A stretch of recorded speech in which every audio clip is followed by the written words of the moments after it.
Thank you very much, Mr. Chair, and Ranking Member Hova for holding the hearing today. President Biden's harmful border agenda has been felt by states far from the border nearly since the day he took office. Democrat leaders in sanctuary cities enacted President Biden's leftist immigration policies, and the crisis quickly spilled into rural states hundreds of miles away.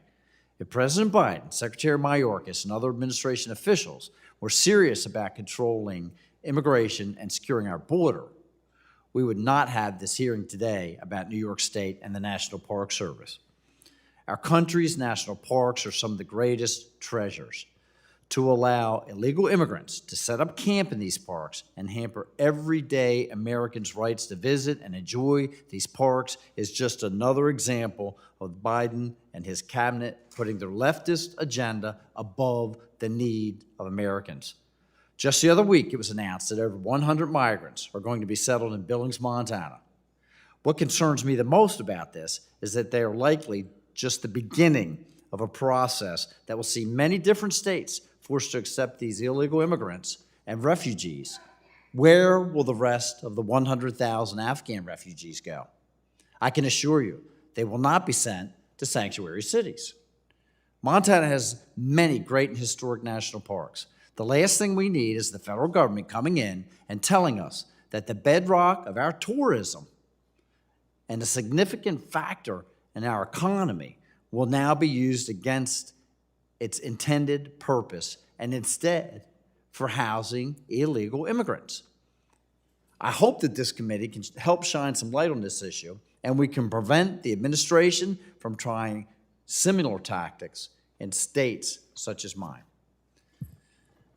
Ms. Ariola, how long is the Department of Interior proposing to house these illegal immigrants in or on Floyd Bennett Field?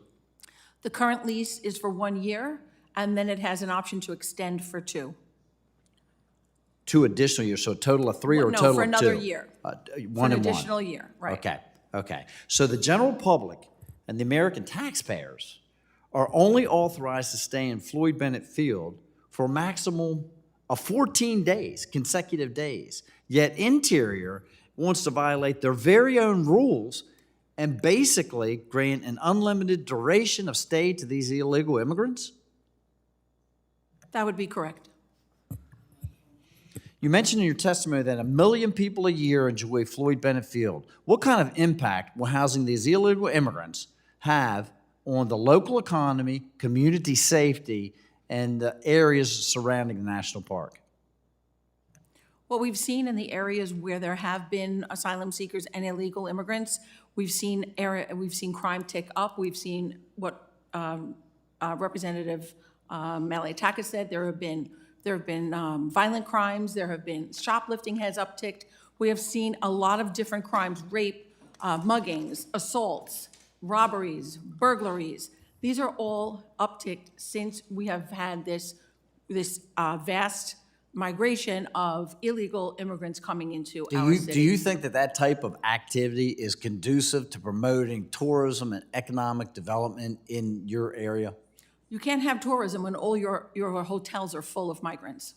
Mr. Spencer, I'd like to ask you a question. I don't have a law enforcement background. If you have 2,000 military-aged men that are contained in an area like that without tasks to be performed each day, so that they basically have a lot of idle hands, as my father used to call it, what is the likelihood for more criminal element to take place, crimes to take place?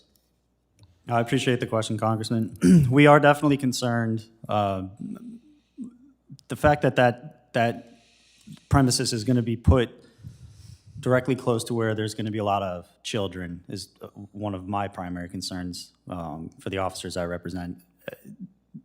We really, like I said, we're already so short-staffed that it's going to be difficult to police 2,000 extra people.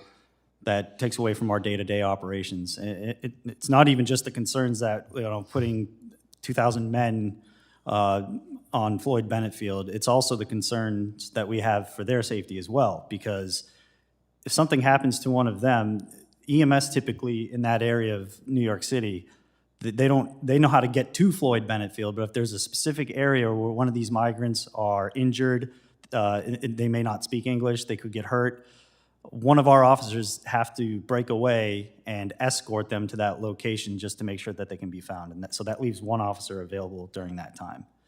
Be very, very susceptible to having something tragic happen. Correct, sir. Lone officer. Very good. Thank you so much. Mr. Chair, I do see my time has expired. I would yield back. Thank you. Gentleman yields back. The chair now recognizes the gentleman from, or the gentlelady from